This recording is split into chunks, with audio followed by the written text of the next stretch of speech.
So welcome to Jumbo IS and welcome to our lecture series called Daily News in Shorts. In this lecture series, we cover a particular day's current affairs in a short span of time in around 30 minutes.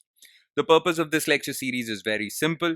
We want you to cover your current affairs on a daily basis, but we also know that you're suffering from this particular problem. And that problem is that you can't spend your entire day reading the newspaper. Newspaper reading takes a lot of time.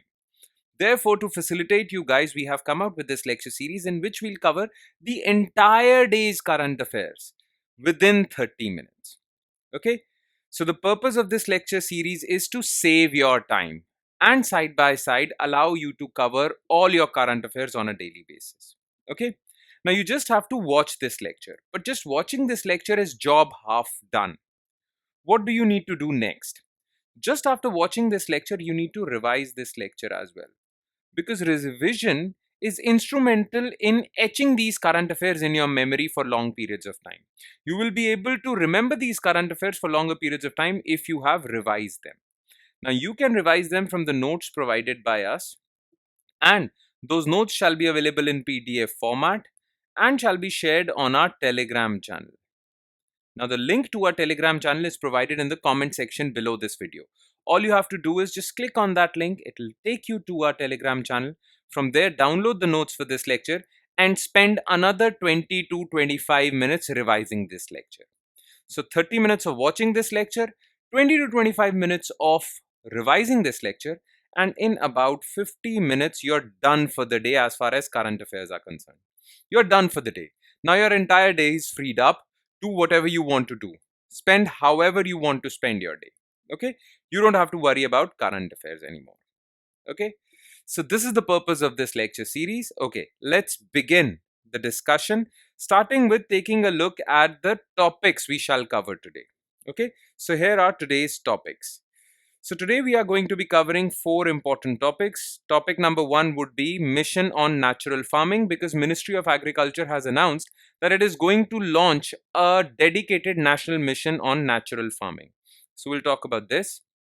Then, as you all know, November 26th was Constitution Day, and there have been a lot of articles in the newspapers regarding that day. So this particular article that I'm going to discuss today is related to the addition of words socialist and secular in our preamble. These two words were added in the preamble of our constitution through 42nd constitutional amendment. So what is their significance? What is their historical background? We'll talk about this. Then recently, Government of India or Defense Ministry has test fired submarine launched ballistic missile, actually called K4 missile, from INS Arighaat.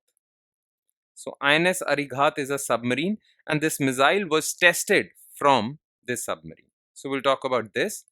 And in the end, Lancet International has published a report which has talked about landscape fires, whether that's stubble burning or forest wildfires. Lancet Journal says that these fires have led to many deaths related to air pollution. Okay, so this is the 4th topic that we are going to discuss. All right, so these are the 4 topics. Let's start our discussion with topic number 1. Mission on natural farming. So Union Cabinet approved the launch of National Mission on Natural Farming. It will be a centrally sponsored scheme. Okay. Now, first of all, you need to know what is natural farming. So natural farming is a type of farming which does not contain chemicals. Okay. Chemical free farming, whether that's chemical fertilizers or chemical pesticides, you don't use that. Basically, organic natural farming. Okay. So government is wanting to promote that, and that is why they have launched this mission. Now, this mission will act as a centrally sponsored scheme. Now, what do you mean by centrally sponsored scheme? Okay. Central government launches various schemes, and these schemes can be divided into 2 parts. Some are centrally sponsored schemes, some are central sector schemes. Okay. Centrally sponsored schemes are those schemes in which funding is shared between center and states. 60% is generally done by center and 40% is done by states. But central sector schemes are 100% funded by central government. Okay. So this NMNF is a centrally sponsored scheme. That means state governments would also have to pitch in money. Okay. Now, this will be basically an improvement upon a previous scheme launched by Government of India to promote natural farming. That previous scheme was called Bharatiya Prakritik Krishi Paddhati, which was a part of an umbrella scheme called Paramparagat Krishi Vikas Yojana. Okay, Paramparagat Krishi Vikas Yojana was basically a scheme, an umbrella scheme, which contained many sub schemes. So, under Paramparagat Krishi Vikas Yojana, as the name suggests, traditional farming was being promoted, not green revolution farming, traditional. And under this umbrella scheme, this BPKP was launched. Now, NMNF is an upgraded version of BPKP. What is natural farming? I've explained to you, chemical free farming. All right. Now, let's talk a bit more about this mission. So, what is this mission? Look, in the past, various schemes have been launched which have promoted natural farming, and those schemes have achieved some results. As of today, 22 lakh hectares in has been brought under natural farming, and it has affected around 34 lakh farmers. Okay, so whatever schemes were launched in the past, they have borne some results. These are those results. Now, NMNF basically aims to add additional 7.5 lakh hectares under natural farming. So, 22 lakh hectares are already under natural farming. NMNF will add 7.5 lakh hectares. Okay, it will create 15,000 clusters of natural farms, okay, in various gram panchayats, and it aims to reach 1 crore farmers, okay, mostly small and marginal farmers. Now, remember, farming requires various inputs. Okay, these inputs are water, fertilizers, pesticides, right? Now, if these inputs are biological and not chemical, well, then you are performing natural farming, right? Now, government wants to promote natural farming, so government has to make sure that farmers have access to chemical free inputs. Okay, and for that, government is creating 10,000 bio input resource centers, BRCs. These will contain inputs, organic fertilizers, organic pesticides, right? Chemical free inputs. These 10,000 BRCs will have chemical free inputs from which farmers can avail the benefits and use it for natural farming. Again, the aim is to reduce fertilizer consumption, chemical consumption in farming. All right. Now, like I've mentioned before, this is just a new edition of various efforts that the government has taken to promote natural farming, right? This is just one of the latest schemes. Previous missions have been launched. But how is NMNF different from previous missions? First of all, it will have a higher budgetary outlay. Okay, 2,481 crore would be spent for this. Okay, so it has higher budgetary allocation, plus it will reach more farmers, 1 crore farmers. Then it will create common standards. It aims to establish scientifically supported common standards that natural farming should have common practices. Okay, it shouldn't vary. And they are also aiming to create a organic brand, okay, natural farming brand that would be used on products that have been created from natural farming. So one single national brand.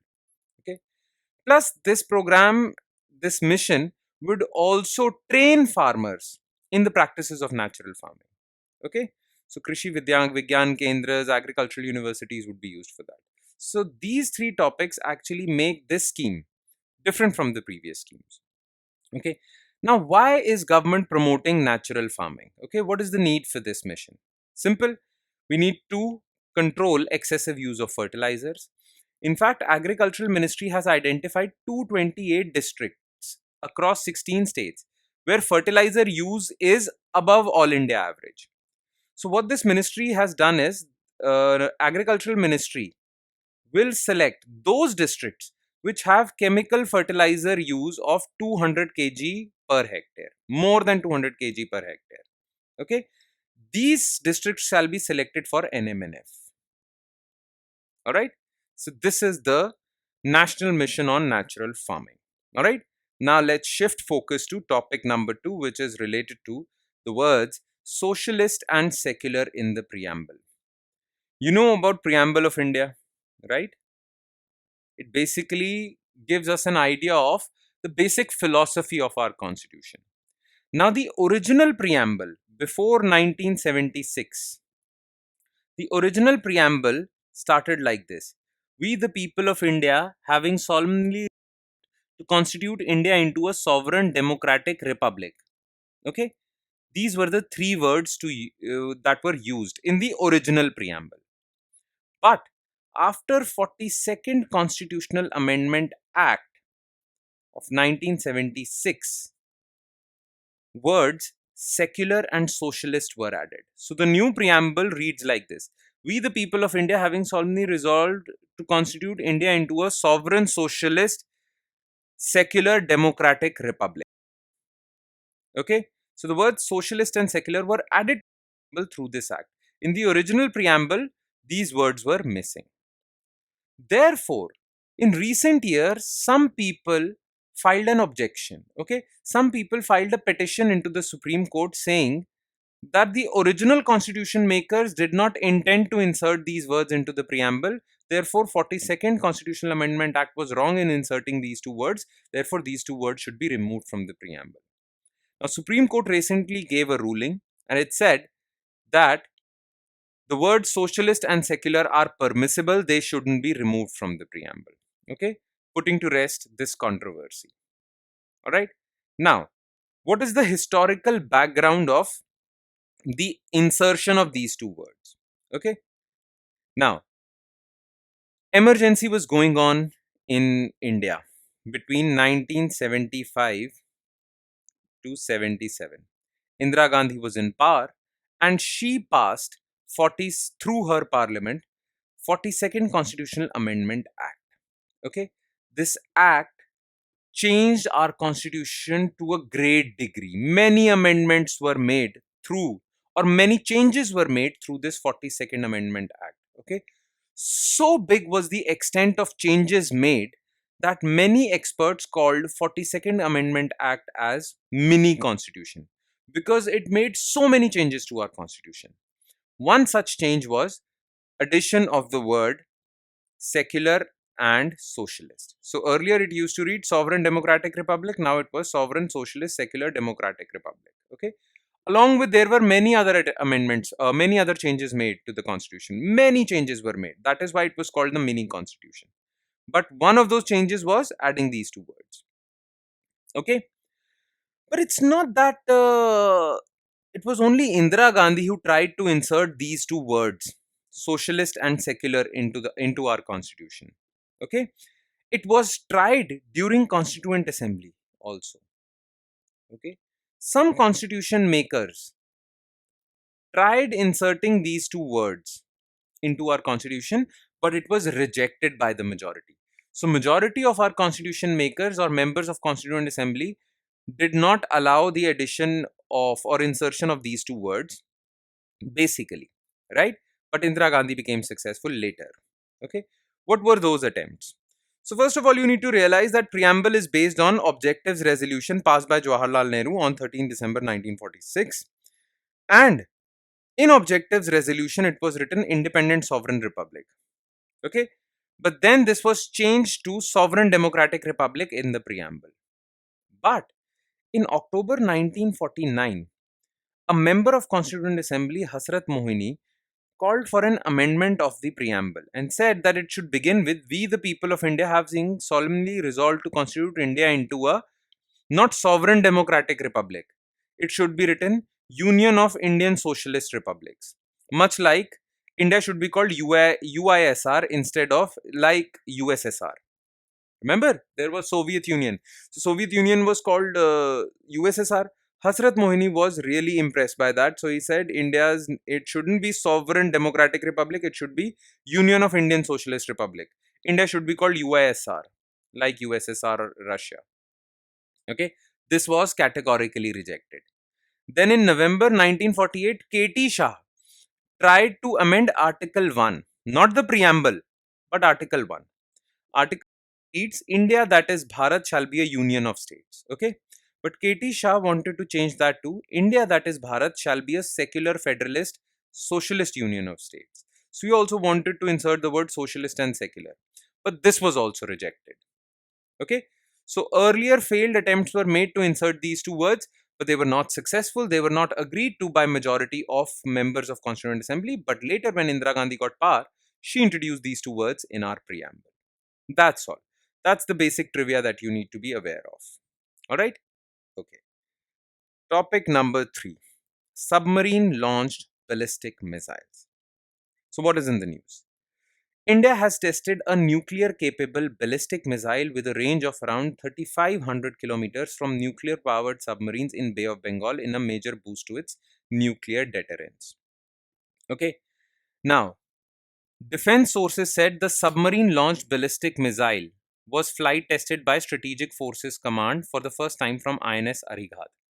So basically what happened was, look, there is this thing called Strategic Forces Command in India. Strategic Forces Command is responsible for all nuclear weapons with India. Okay, they are responsible for all nuclear weapons. Now they tested a submarine launched ballistic missile, SLBM.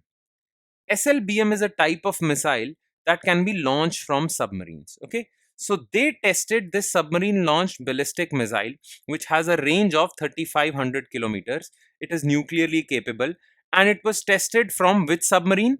INS Arighaat. So, Strategic Forces Command tested SLBM from INS Arighaat, and the test was successful.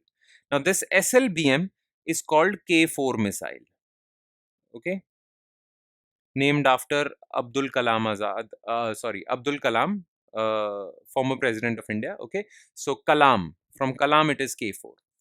Now the range of this missile is 3,500 kilometers and can be launched from submarines also. Okay, now here's the important thing.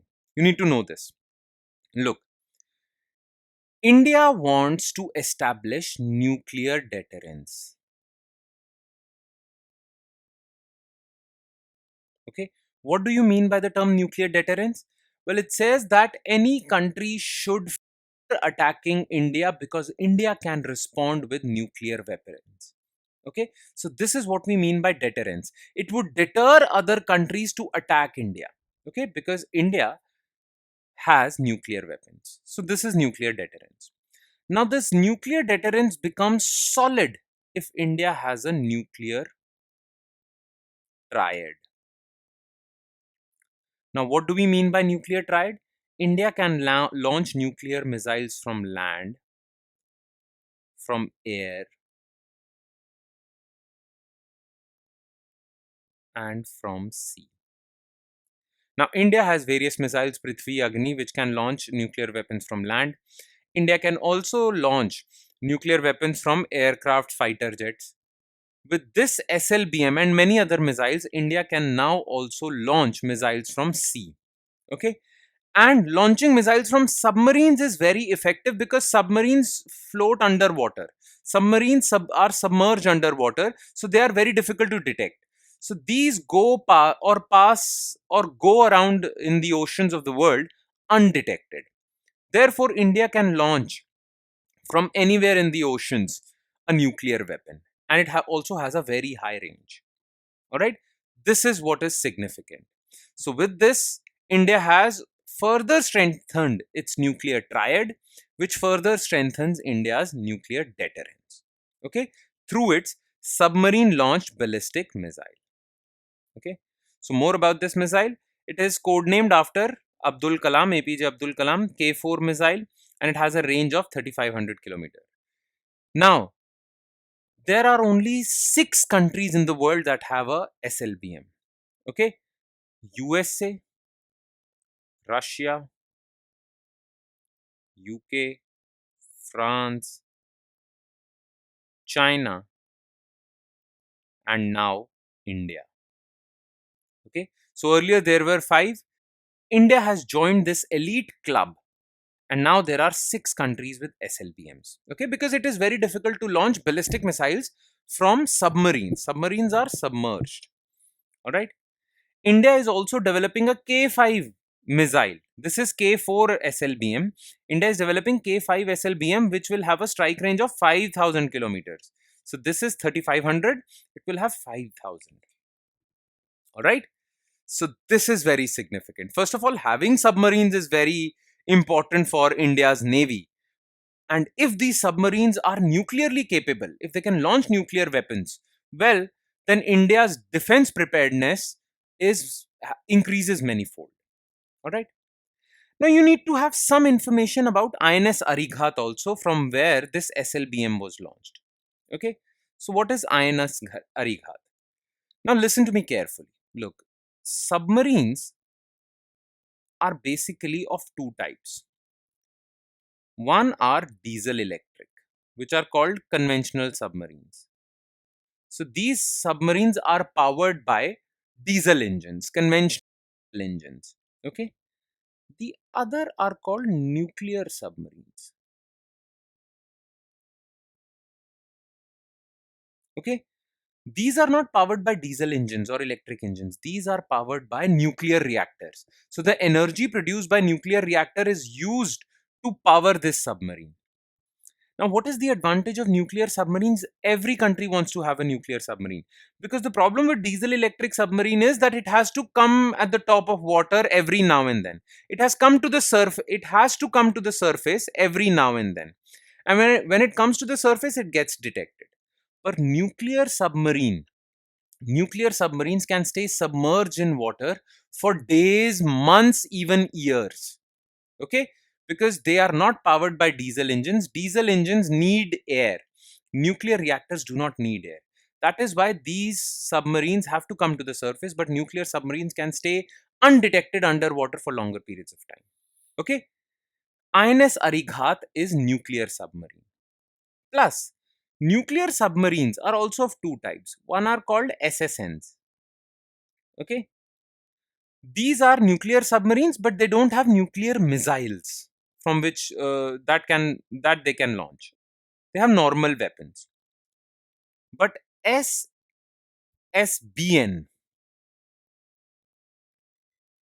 is a type of nuclear submarine that also has nuclear missiles.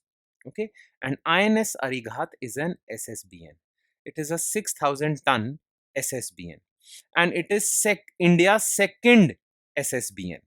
It is India's second nuclear submarine. The previous one was INS Arihant, which became operational in 2018. Okay. Now, like I've mentioned, nuclear submarines are powered by nuclear reactors. So, INS Arighat is powered by 83 megawatt pressurized light water reactor, which Russia developed. Okay. It has 4 launch systems from where missiles can be launched. India is also building a third nuclear submarine called INS Aridhaman, which is 7,000 ton and can carry these K4 missiles, which were tested from INS Arighat. All right, that's all. Okay, and we come to our last topic, which is landscape fires. Now, what are landscape fires? Basically, fires, natural fires or artificially man-made fires that burn vegetations. So, landscape fires include forest fires, grassland fires, and these agricultural fires, which includes stubble burning. Okay. So recently, a very famous medical journal called Lancet, it has said that landscape fires lead to a lot of air pollution, which leads to more than 1.2 lakh deaths in India every year. Okay. Not because people get burned in these fires. No, just because of air pollution. Globally, it leads to 1.53 million deaths. But of these 1.53 million deaths, 1.2 lakhs are attributed to India. Okay. Though China is the biggest victim of these landscape fires. China has had the largest number of casualties between 2000 to 2019, followed by Congo, then India, Indonesia, Nigeria. But India also suffers from it. Okay.